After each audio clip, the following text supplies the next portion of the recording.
महाकाय सूर्यकोटिसमप्रभ निर्विघ्नं कुरु मे देव सर्व।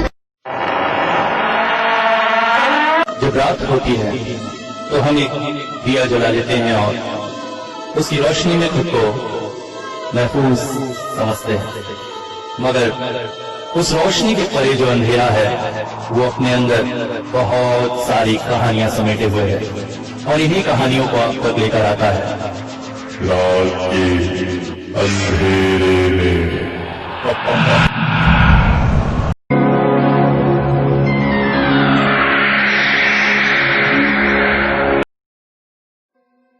घना त्रिलोकीनाथ को लेकर शमशान के एक दूरस्थ क्षेत्र की ओर चल पड़ा।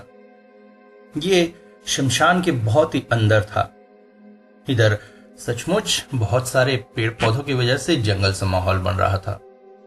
लोगों का आवागमन बिल्कुल नहीं के बराबर था। वहां पहुंचकर घना ने कहा, महाराज ये जगह मुझे लगती है।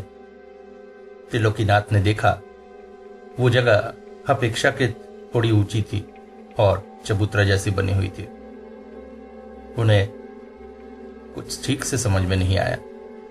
उन्होंने घना से कहा, एक काम करते हैं, चलो पहले चलकर दोपहर का भोजन कर लेते हैं, फिर थोड़ा विश्राम करेंगे।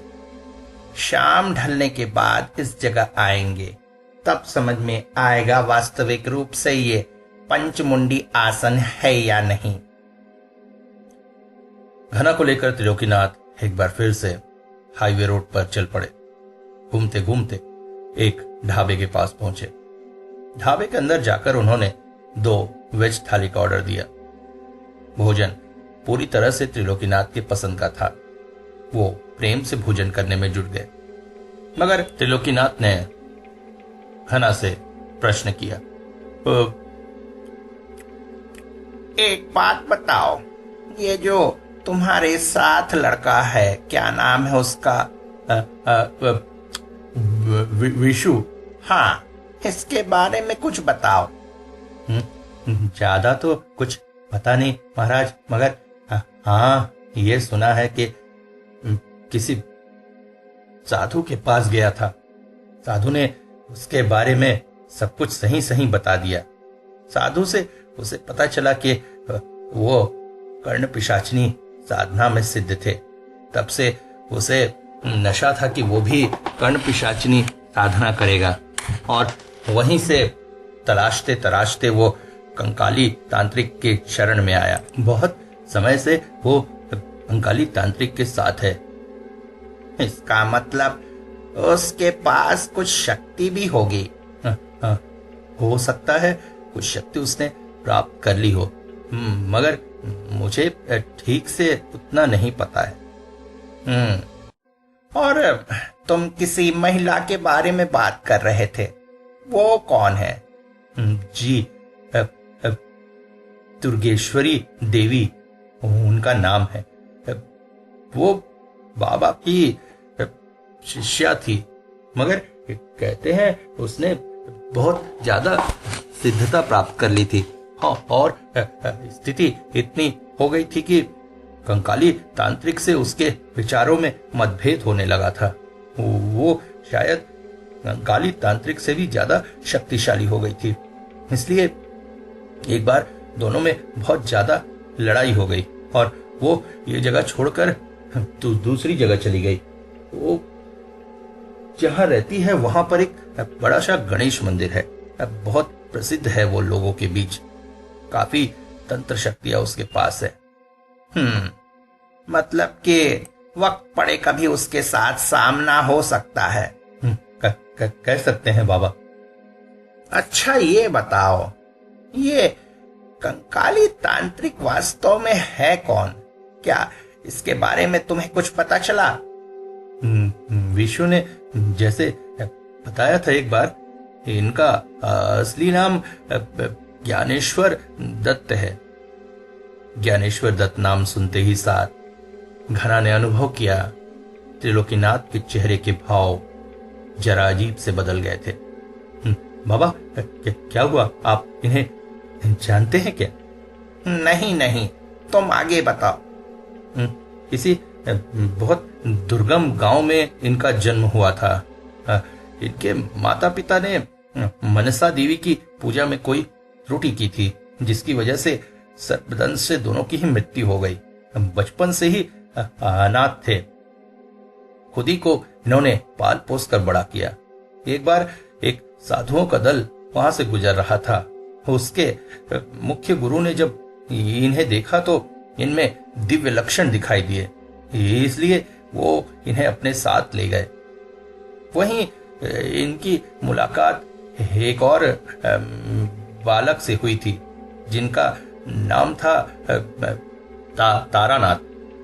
दोनों में बहुत अच्छी दोस्ती थी, मगर कंकाली तांत्रिक बहुत ही लालची स्वभाव का था।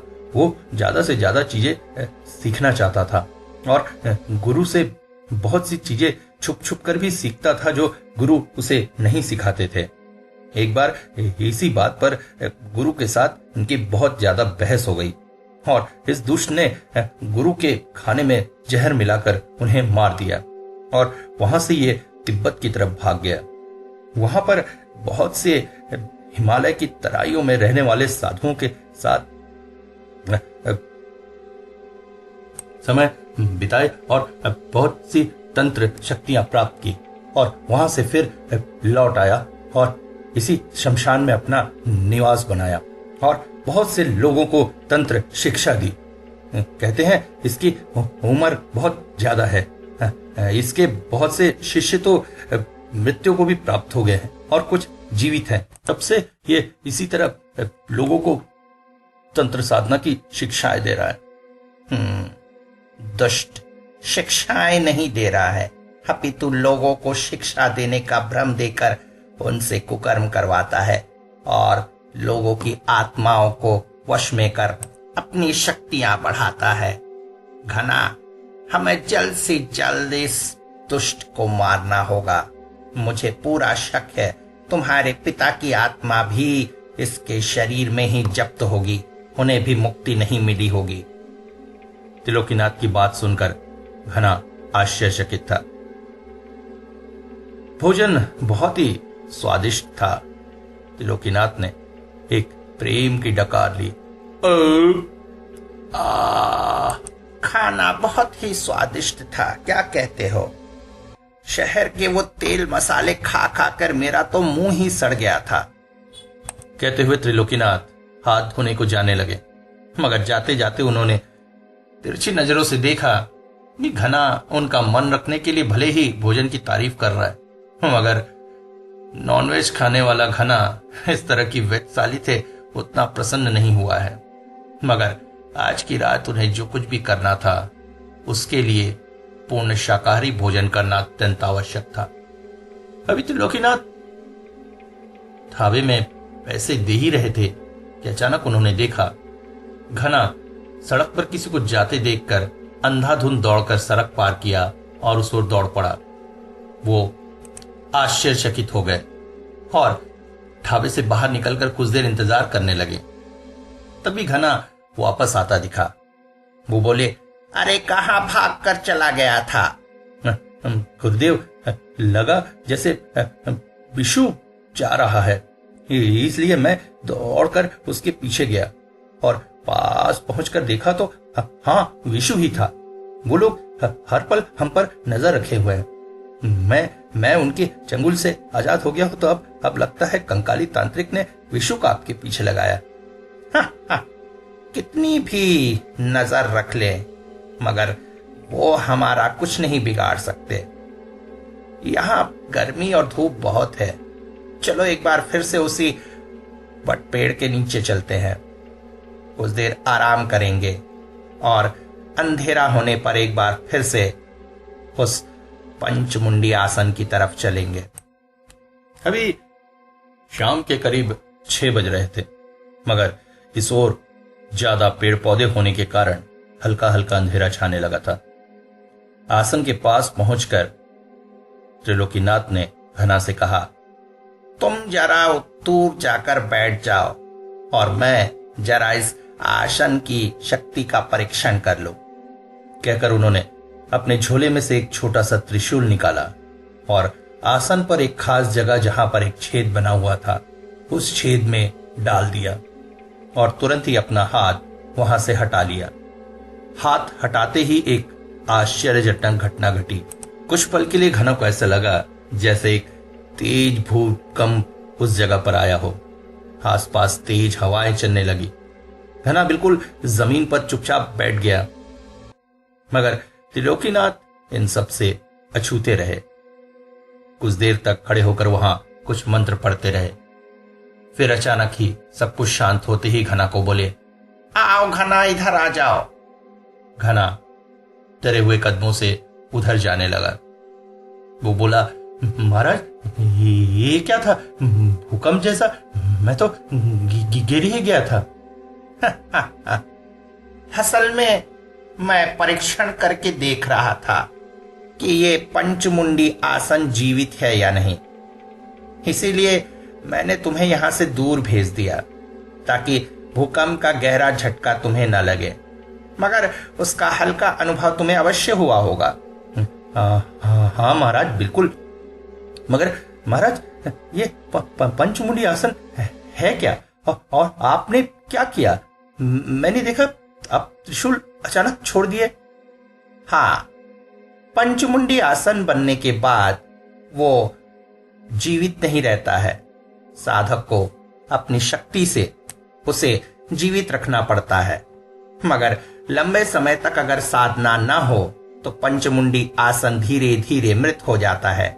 जिस तरह से मनुष्य को भोजन न मिले तो वो, इसलिए साधना के द्वारा उसे भोजन देकर जीवित रखना होता है, मगर लंबे समय तक मृत पंचमुंडी आसन को भी पुनर्जीवित किया जा सकता है।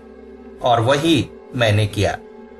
मैंने जब यह त्रिशूल यहां डाला तो यह त्रिशूल असामान्य रूप से गर्म हो गया था, इसलिए मुझे उसे छोड़ देना पड़ा। इससे मुझे इस बात का प्रमाण मिल गया कि मृत होने पर भी इसे जीवित किया जा सकता है। ये आसन जो देख रहे हो, उसके चारों ओर का ये गोला देख रहे हो, ये गोला सबसे भयानक चीज है। इसके अंदर अगर कोई साधना बिना किए व्यक्ति आ जाए तो उसकी मृत्यु निश्चित है। उसे बहुत जोर का भूकंप का झटका लगता और वो दूर फेंका जाता। इससे उसकी मृत्यु हो सकती थी। इसीलिए मैंने तुमसे कहा कि दूर जाकर बैठ जाओ। पंचमुंडी आसन को 5 अलग अलग तरह से मृत व्यक्तियों की खोपड़ी रखकर 30 दिनों तक साधक द्वारा मंत्र पाठ कर जागृत किया जाता है। ये 5 अलग तरह की मुंडियां 5 अलग अलग तरह के मनुष्यों की अपघात में मृत्यु से मरे हुई होनी चाहिए, जिनमें शस्त्रघात से गला कटा हुआ व्यक्ति, गर्भवती स्त्री जिसकी गर्भ के साथ मृत्यु हुई हो, दुर्घटना में मरा हुआ कोई व्यक्ति, आत्महत्या करके मरा हुआ स्त्री या पुरुष, और किसी जंगली पशु के आक्रमण से मरा हुआ स्त्री या पुरुष की खोपड़ी होनी चाहिए।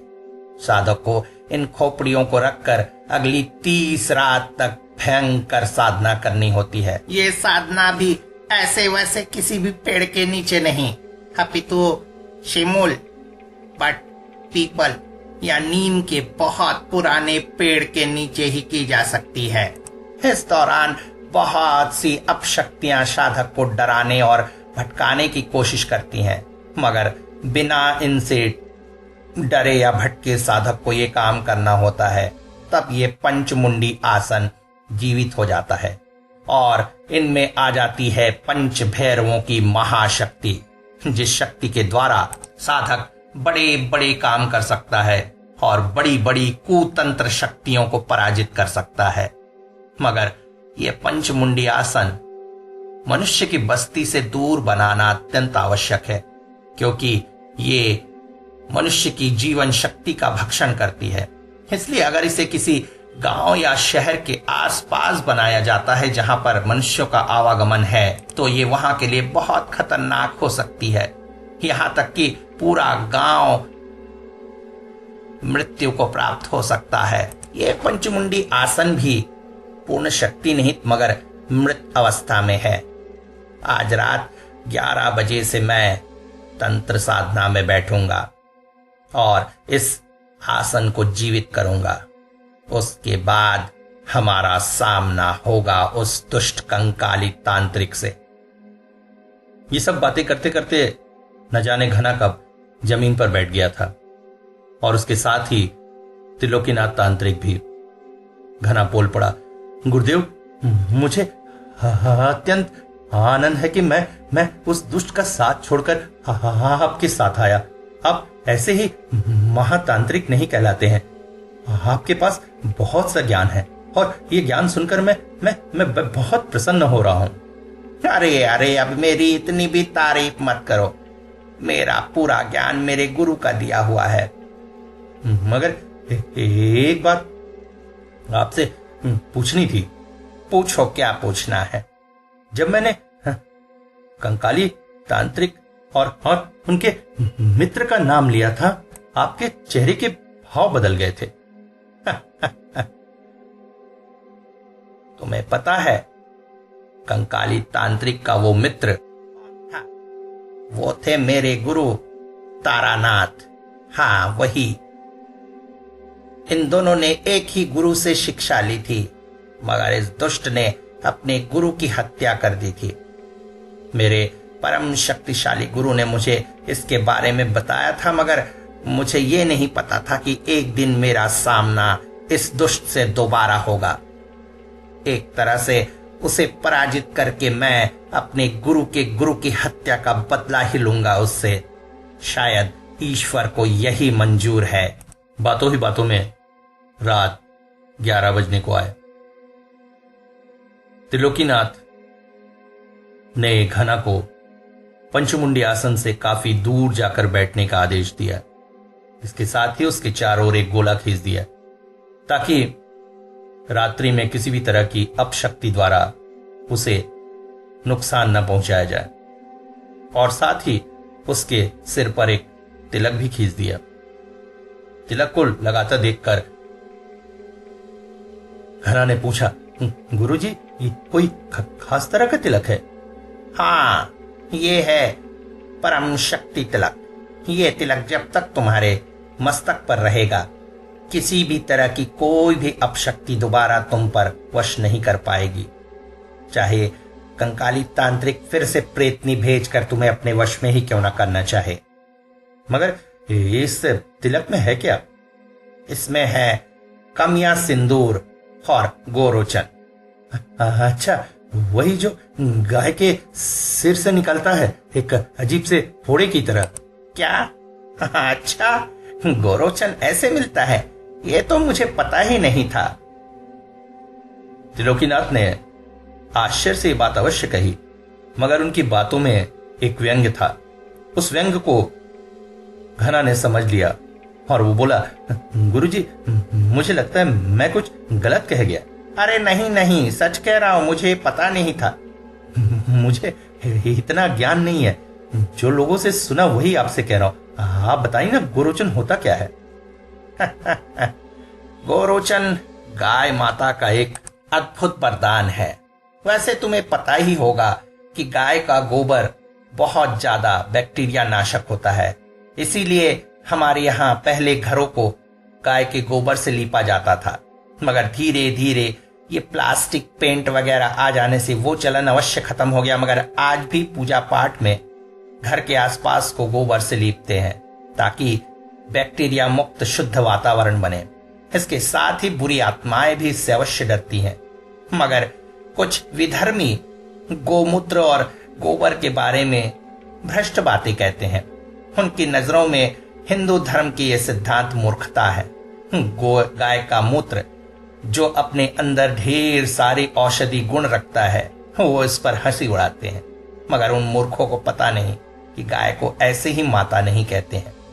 गाय तो वो है जो इस संसार के प्रत्येक मनुष्य को पालती है, क्योंकि जिस तरह से हम बचपन में माँ का दूध पीकर बड़े होते हैं, वैसे ही एक उम्र पश्चात दूध की वही शक्ति हमें गाय से मिलती है, और वो निरंतर अपने बच्चों के साथ साथ इन संसार को भी दूध देती है।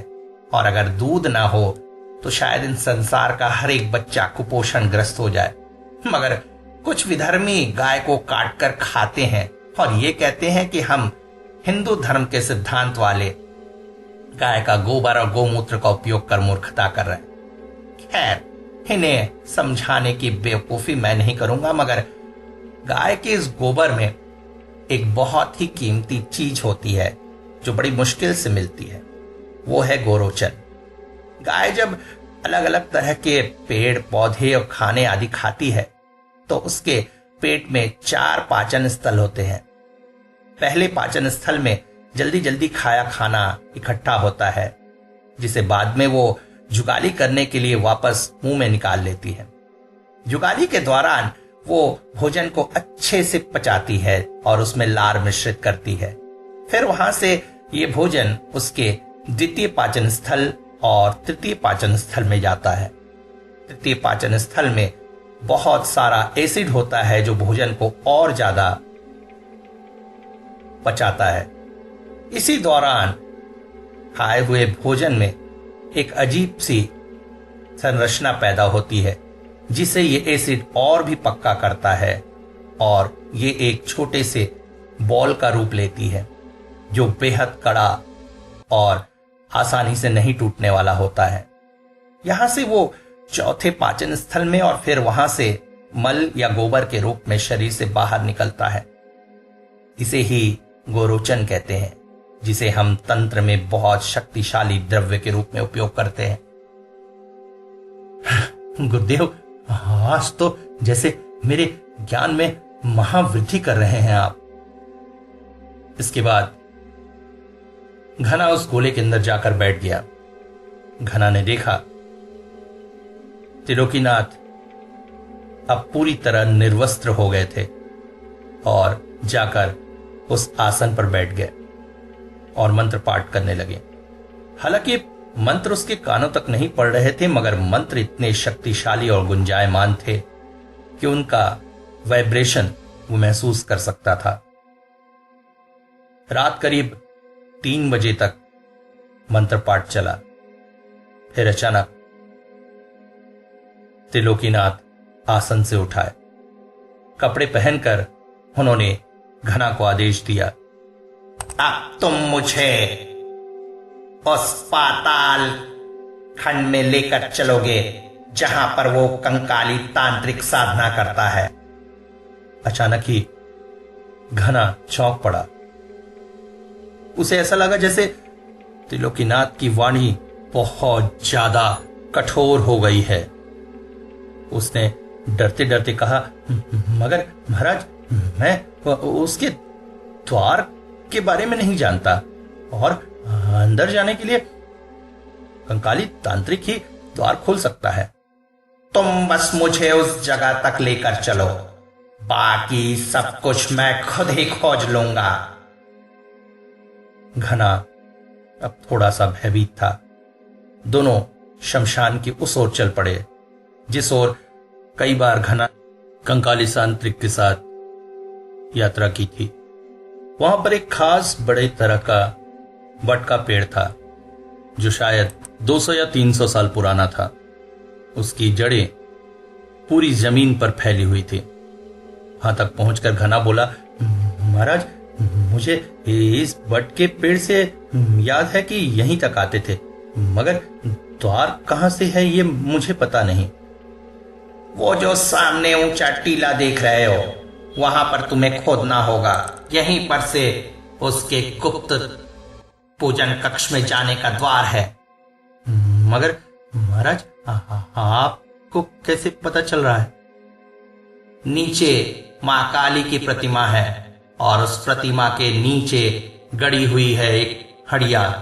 उस हड़िया में तंत्र राख है और यही राख उस कंकाली तांत्रिक की शक्ति का राज है। हमें उस हड़िया को खोद कर निकालना है और ले जाकर नदी में विसर्जित कर देना है।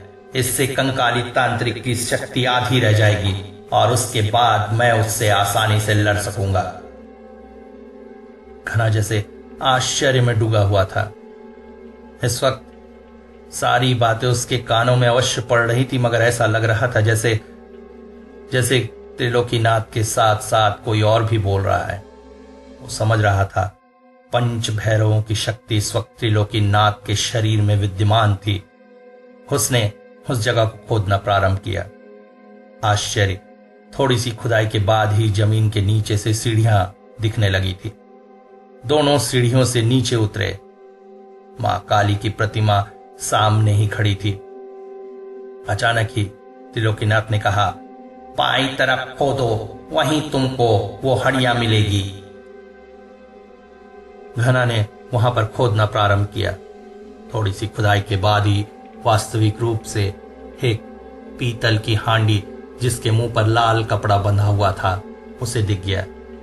मगर तभी उनके कानों में पड़ी एक बांसुरी की आवाज। ये आवाज घना की पहचानी हुई थी। घना अभी त्रिलोकीनाथ को कुछ कहने ही वाला था कि अचानक उसके कानों में पड़ी आवाज, घना, दुष्ट, पापी, मुझे एहसास हो गया था कि तू अपने गुरु के साथ अवश्य छल करेगा, इसीलिए मैंने तुझे तंत्र की सारी शिक्षा नहीं दी।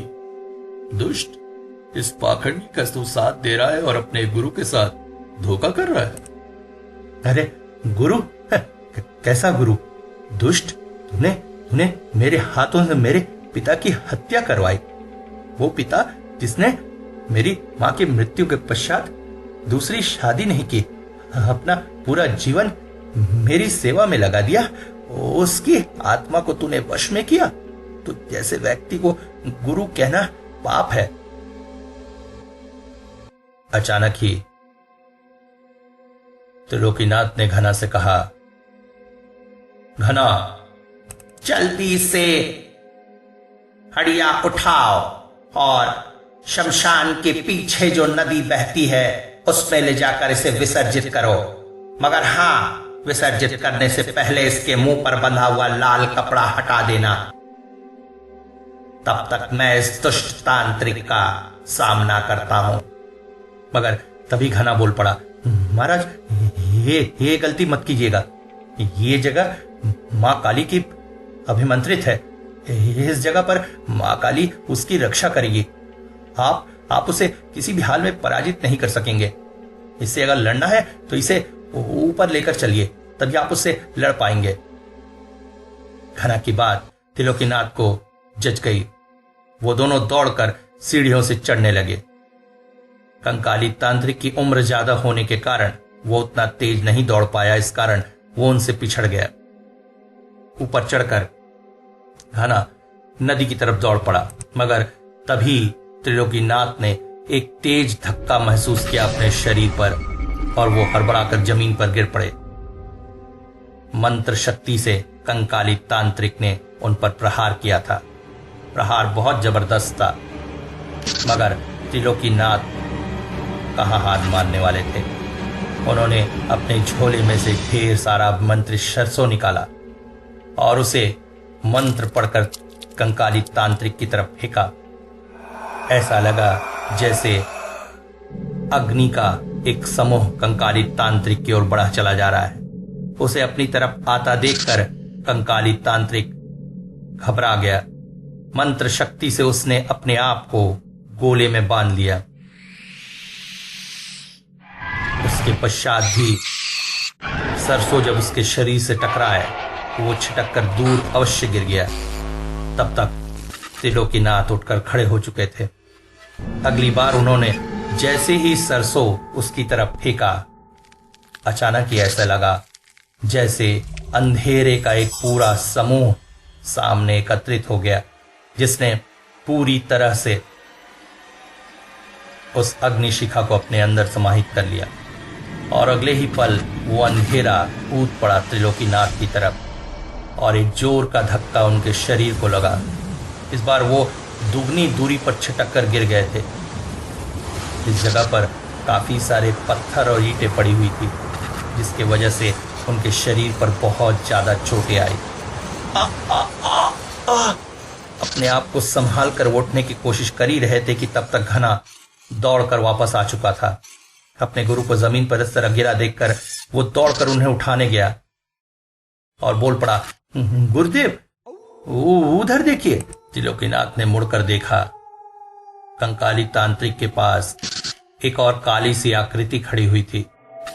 वो उसकी मदद करने कोई और भी आ चुका है।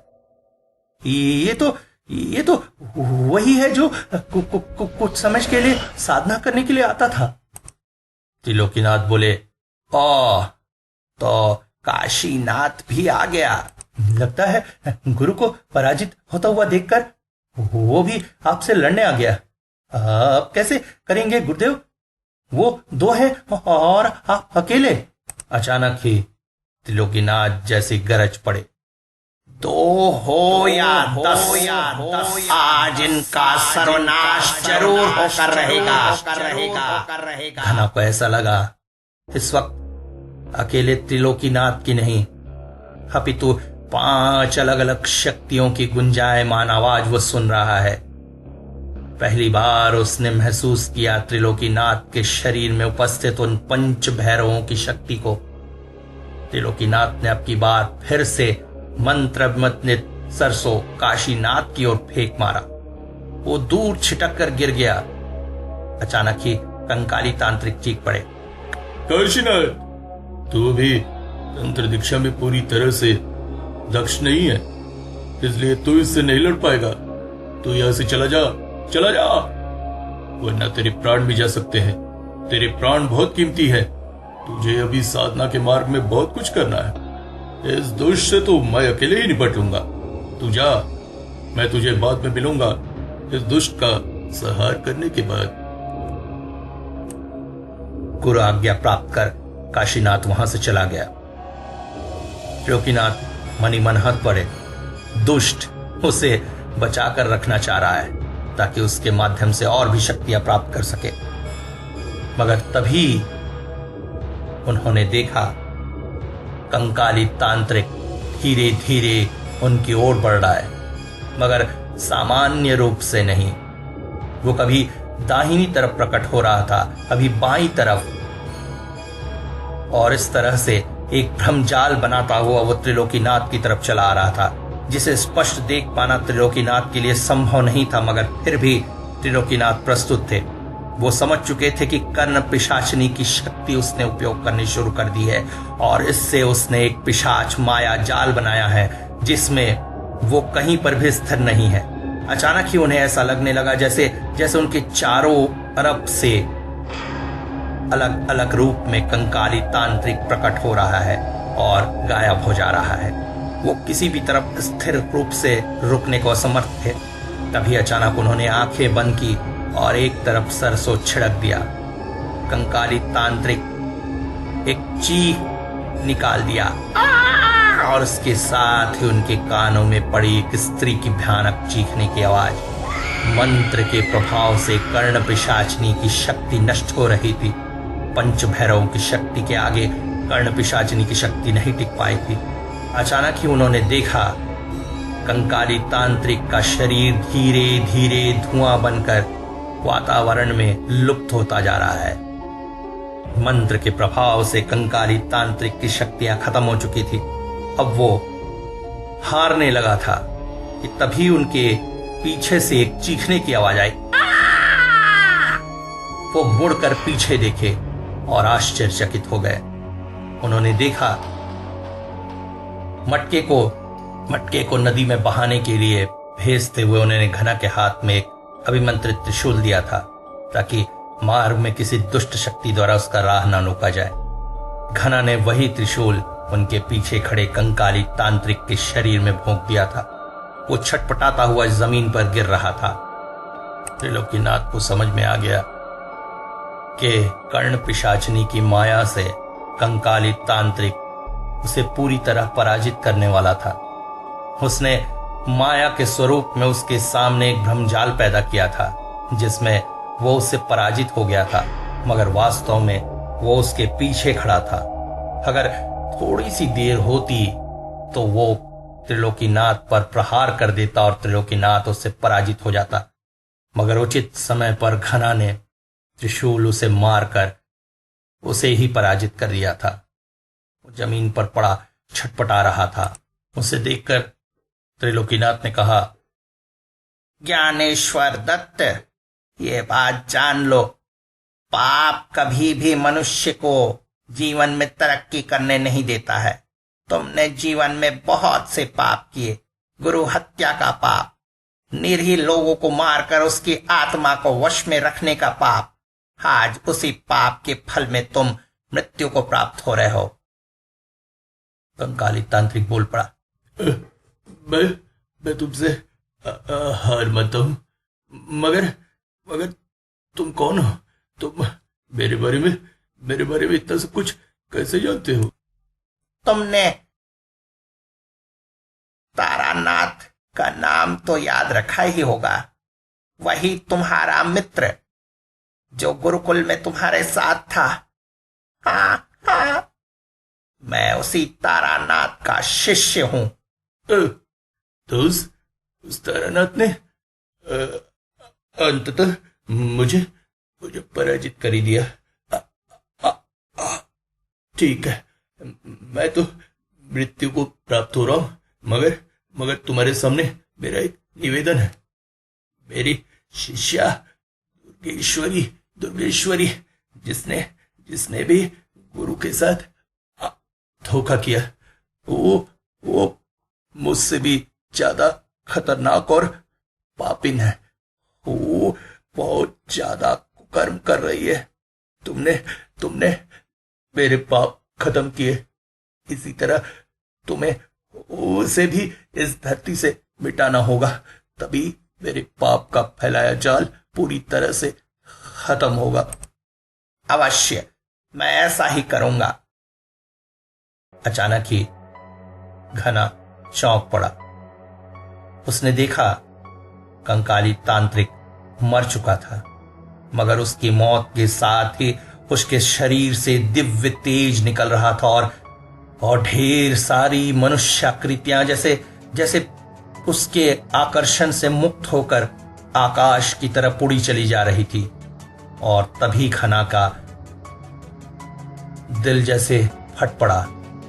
उसने देखा उन मनुष्याकृतियों में एक आकृति उसके पिता की भी थी, जिसने कुछ देर वहां पर रुककर उसकी तरफ प्रेम भरी नजरों से देखा और फिर आकाश की ओर विलीन हो गया। उस रात वो दोनों उसी वट के पेड़ के नीचे आकर सो गए थे। सवेरे पक्षियों के कलरव से त्रिलोकीनाथ की नींद टूटी। वो उठकर घना के पास गए और बोले, घना, उठ, देख सवेरा हो गया है, चल चाय पीने चले। आखिरी बार तेरे साथ चाय पी लेता हूं, फिर मुझे निकलना होगा। घना हंगड़ाइया लेते हुए उठ बैठा। गुरुदेव, एक डर मेरे मन में है। बोलो क्या? कल रात को मुझसे जो खून हो गया उसके लिए मुझे जेल तो ना होगी? अरे मूर्ख, उस व्यक्ति के पीछे तो पुलिस भी लगी हुई थी। पुलिस को जब उसकी लाश मिलेगी तो वो ज्यादा प्रसन्न होंगे, और ये भी हो सकता है कि उसको पकड़ने का जो इनाम था वो तुझे मिल जाए। तो डर मत, मैं पुलिस वालों को संभाल लूंगा। उसकी मौत से पुलिस का एक बहुत बड़ा काम ही हुआ है। दोनों चाय पीने के लिए होटल पे चले गए। चाय पीने के पश्चात त्रिलोकीनाथ बोले, सुनो घना, आगे से अब तुम सच जीवन व्यतीत करना, और जो मंत्र मैं तुम्हें देने वाला हूं उसका नियमित जाप करते रहना। इससे तुम्हें बहुत सारी शक्तियां प्राप्त होंगी। जैसा कि मैंने कहा था, तुम सन्यासी नहीं बनोगे, मगर सांसारिक रहते हुए भी तंत्र जगत में तुम बहुत नाम कमाओगे। और हां, पुलिस से मिले इनाम के जरिए एक अच्छा सा परिवार बसाना और उस लड़की से विवाह कर लेना। मैं चलता हूं, जीवन रहा तो एक बार फिर मुलाकात होगी। मगर आप जा कहां रहे हैं गुरुदेव? क्यों? कंकाली तांत्रिक ने मरते हुए क्या वचन लिया था? अभी दुर्गेश्वरी देवी इस धरती पर है और मुझे कंकाली तांत्रिक को दिया हुआ वरदान पूरा करना है, पूरा करना है, पूरा करना है, पूरा करना है।